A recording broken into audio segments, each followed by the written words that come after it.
नमस्कार।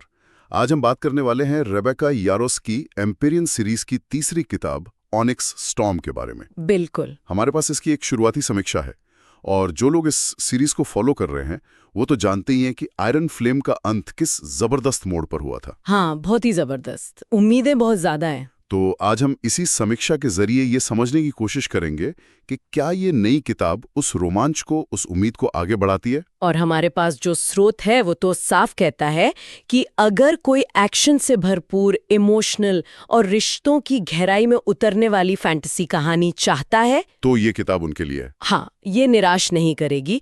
ये ड्रैगन और जादू की दुनिया में वाकई एक नया तूफान लाने का वादा करती है। ठीक है, तो चलिए इस तूफान के केंद्र में चलते हैं। समीक्षा के मुताबिक कहानी की शुरुआत कहाँ से होती है? अक्सर लेखक थोड़ा समय लेते हैं ना? हाँ, किरदारों को सांस लेने का मौका देते हैं। बिल्कुल। क्या यहाँ भी ऐसा ही है? नहीं, और यही इसकी पहली दिलचस्प बात है। समीक्षा बताती है कि कहानी ठीक उसी पल से शुरू होती है जहां आयरन फ्लेम खत्म हुई थी। अच्छा, मतलब कोई टाइम जंप नहीं। कोई टाइम जंप नहीं, कोई लंबी चौड़ी भूमिका नहीं।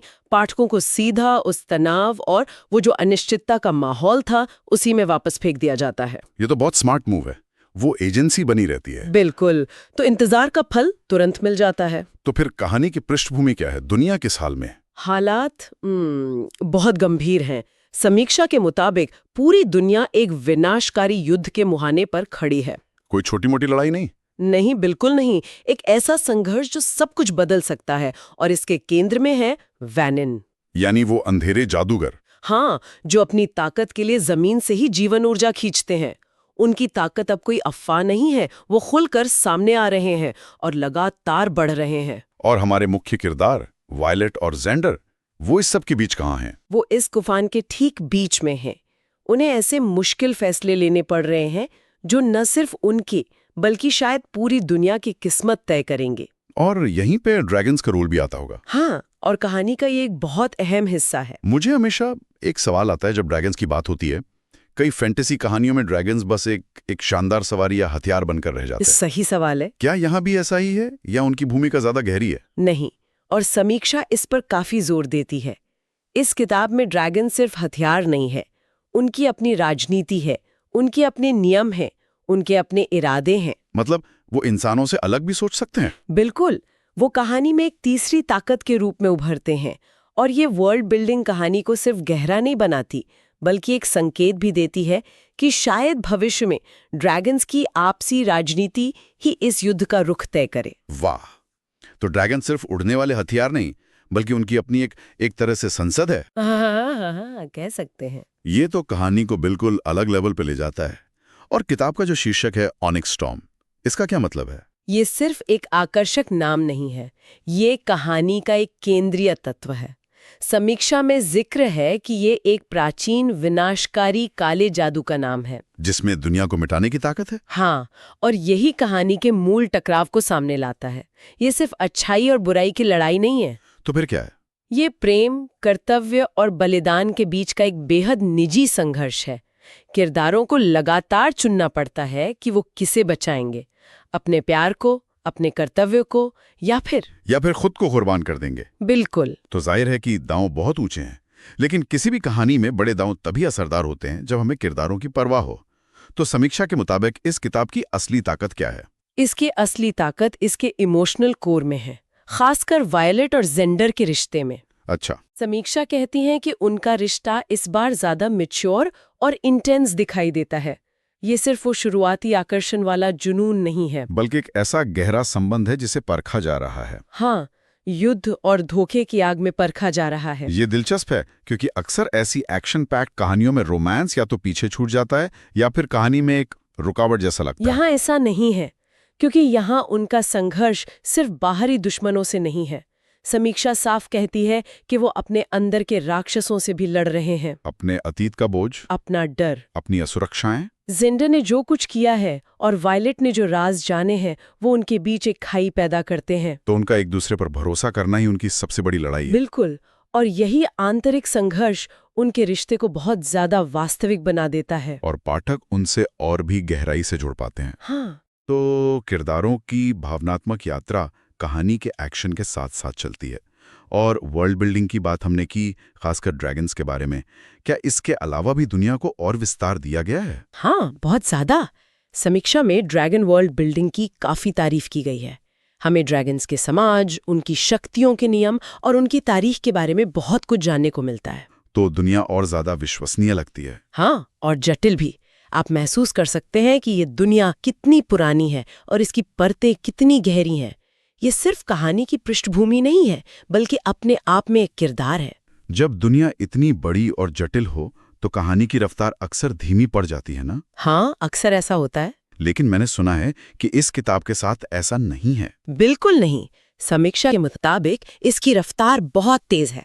इसे एक रोलर कोस्टर राइड जैसा बताया गया है। मतलब हर कुछ पन्नों पर कोई बड़ा खुलासा? हाँ, कोई बड़ा रहस्य सामने आता है या कोई ऐसा मोड़ आता है जिसकी आपने उम्मीद नहीं की होती। कहानी आपको एक पल के लिए भी रुकने या बोर होने का मौका नहीं देती। तो फिर रोमांस और एक्शन के बीच का संतुलन कैसा है? क्योंकि प्रशंसक तो दोनों ही चीजों के लिए इसे पढ़ते हैं। समीक्षा के अनुसार यही इस किताब का एक और मजबूत पहलू है। प्यार और खतरे का संतुलन बहुत अच्छे से लिखा गया है। एक चीज दूसरे पर हावी नहीं होती। नहीं, एक्शन के दृश्यों में दांव इसलिए और भी ऊंचा हो जाता है क्योंकि हमें किरदारों के भावनात्मक रिश्ते की परवाह होती है। और जब खतरा बढ़ता है तो उनके बीच के शांत और निजी पल और भी ज्यादा कीमती और दिल को छू लेने वाले लगते हैं। दोनों एक दूसरे को ताकत देते हैं, कमजोर नहीं करते। लेकिन जब कहानी की रफ्तार इतनी तेज होती है और दुनिया इतनी बड़ी, तो क्या सब कुछ संभालना आसान होता है? मुझे लगता है समीक्षा में सिर्फ तारीफें ही नहीं होंगी। नहीं, बिल्कुल नहीं। और एक अच्छी समीक्षा की यही पहचान है। तो कमजोरियां क्या हैं? पहली कमजोरी कहानी की जटिलता को लेकर ही है। समीक्षा बताती है कि कुछ जगहों पर कहानी थोड़ी उलझी हुई लग सकती है। अच्छा, जैसे कि? खासकर इस दुनिया का मैजिक सिस्टम और जो अलग अलग गुटों के बीच राजनीतिक संघर्ष चल रहे हैं, वो थोड़ा भारी पड़ सकता है। तो अगर कोई पाठक सीरीज को बहुत ध्यान से फॉलो नहीं कर रहा है तो उसे कुछ चीजें समझने में मुश्किल हो सकती है। ये तो एपिक फैंटेसी की एक आम समस्या है। दुनिया जितनी विस्तृत होती है उसे याद रखना उतना ही मुश्किल हो जाता है। बिल्कुल, ये एक दो-धारी तलवार है। एक तरफ ये जटिलता दुनिया को वास्तविक महसूस कराती है, लेकिन दूसरी तरफ ये पाठक के लिए एक बाधा बन सकती है। हाँ, समीक्षा का मानना है कि इस किताब में ये संतुलन कभी-कभी थोड़ा बिगड़ता है। और रफ्तार के बारे में एक सवाल है। अभी हम कह रहे थे कि इसकी तेज रफ्तार एक मजबूत पहलू है, लेकिन कमजोरियों में भी इसका जिक्र है। हाँ, ये बात थोड़ी अजीब लग सकती है। दोनों बातें एक साथ कैसे हो सकती हैं? ये एक बहुत ही सूक्ष्म पॉइंट है जिसे समीक्षा ने उठाया है। बात ये नहीं है कि कहानी धीमी है, बल्कि ये कि इसकी रफ्तार कहीं-कहीं असमान, मतलब अनइवन है। असमान, इसका क्या मतलब हुआ? मतलब ये कि कभी-कभी कहानी इतनी तेजी से भागती है कि एक के बाद एक घटनाएं होती हैं और आपको सांस लेने या उसे जज्ब करने का मौका नहीं मिलता, और फिर अचानक कुछ हिस्सों में रफ्तार धीमी पड़ जाती है। हाँ, जहां शायद उतनी जरूरत नहीं थी। तो ये एक तरह से लय की समस्या है। लेकिन क्या ये जरूरी नहीं होता? बड़े एक्शन दृश्यों के बाद पाठकों को कुछ धीमे पल तो चाहिए होते हैं। लेकिन समीक्षा इसे एक छोटी सी कमी के तौर पर देखती है, क्योंकि ये असमानता कहानी के प्रवाह को कहीं-कहीं तोड़ती है। अच्छा। हालांकि ये भी कहा गया है कि ज्यादातर समय रफ्तार सहज ही रहती है, लेकिन कुछ जगहों पर ये खटक सकती है। ये किताब को बर्बाद नहीं करता, लेकिन ये एक ऐसा पहलू है जिसमें सुधार हो सकता था। समझ गया। और इन सब का किरदारों पे क्या असर पड़ता है? समीक्षा में जेंडर के किरदार के बारे में कुछ खास तौर पर कहा गया है, उसके डार्क आर्क को लेकर। हाँ, ये आजकल की फैंटेसी का एक बड़ा ट्रेंड लगता है ना, जहां पूरी तरह से अच्छे हीरो की जगह नैतिक रूप से जटिल किरदार ज्यादा पसंद किए जा रहे हैं। आपने बिल्कुल सही पकड़ा। ये शायद इस किताब का सबसे ज्यादा चर्चा और बहस वाला पहलू हो सकता है। ऐसा क्यों? समीक्षा बताती है कि जेंडर का किरदार और भी ज्यादा अंधेरी की तरफ जा रहा है। वो कुछ ऐसे फैसले लेता है और ऐसे काम करता है जो नैतिक रूप से बहुत अस्पष्ट है, या शायद गलत भी। तो वो एक क्लासिक हीरो से हटकर मॉरली ग्रे या एंटी हीरो बन रहा है। बिल्कुल, वो उस श्रेणी में जा रहा है। तो क्या ये एक अच्छी बात है या बुरी? ये पूरी तरह से पाठक पर निर्भर करता है। समीक्षा का कहना है कि कुछ पाठकों को ऐसे जटिल और कॉन्फ्लिक्टेड किरदार बहुत पसंद आते हैं, क्योंकि वे ज्यादा वास्तविक लगते हैं। हाँ, और दिलचस्प भी। वो देखना चाहते हैं कि एक अच्छा इंसान बुरे हालात में क्या-क्या करने पर मजबूर हो सकता है। लेकिन कुछ पाठक जो एक आदर्श नायक की तलाश में होते हैं, उन्हें निराशा हो सकती है। हाँ, उन्हें ज़ैंडर के इस रूप से निराशा हो सकती है। वे शायद उसके फैसलों से सहमत ना हों। ये किताब पाठक को एक मुश्किल जगह पर लाकर खड़ा कर देती है, जहां उन्हें अपने पसंदीदा किरदार के बारे में अपनी राय बदलनी पड़ सकती है। बिल्कुल। तो इन सभी बातों को ध्यान में रखते हुए गहन भावनाएं, तेज रफ्तार, जटिल दुनिया और नैतिक रूप से अस्पष्ट किरदार, कुल मिलाकर इस किताब के बारे में अंतिम राय क्या बनती है? अगर हम समीक्षा की सभी बातों को जोड़कर देखें तो ओनिक्स स्टॉर्म एक दमदार और भावनात्मक फैंटेसी किताब है। ये अपनी छोटी-मोटी कमियों के बावजूद एक बहुत ही संतोषजनक और रोमांचक अनुभव देती है। तो ये उन पाठकों के लिए है जो सिर्फ एक्शन ही नहीं चाहते। हाँ, जो किरदारों के गहरे भावनात्मक संघर्ष में भी डूबना चाहते हैं। और ये किताब किसके लिए है? क्या ये सिर्फ सीरीज के पक्के प्रशंसकों के लिए है? प्रशंसकों के लिए तो ये एक जरूरी पढ़ा जाने वाला उपन्यास है। ये कहानी को एक बहुत ही रोमांचक और खतरनाक दिशा में आगे ले जाती है। और नए पाठक? नए पाठकों के लिए इसे समझना थोड़ा मुश्किल होगा, लेकिन अगर हम बड़े पैमाने पर देखें तो ये उन सभी फैंटेसी प्रेमियों के लिए है जिन्हें ऐसी दुनिया पसंद है जहां दाव बहुत ऊंचे हों, जहां किरदारों को नामुमकिन चुनाव करने पड़े और जहां प्यार और बलिदान कहानी के केंद्र में हो। ये एक ऐसी किताब है जो सोचने पर मजबूर करेगी और जिसका असर देर तक रहेगा। ये तो वाकई एक बहुत दिलचस्प विश्लेषण था। एक छोटी सी समीक्षा से हमने कहानी की आत्मा, उसकी ताकत और उसकी कमजोरियों को काफी गहराई से समझ लिया है। इस पूरी चर्चा से एक विचार मेरे मन में आ रहा है। हाँ, जब हम ज़ेंडर जैसे मॉरली ग्रे किरदार के बारे में बात करते हैं तो ये सिर्फ एक कहानी का हिस्सा नहीं रहता।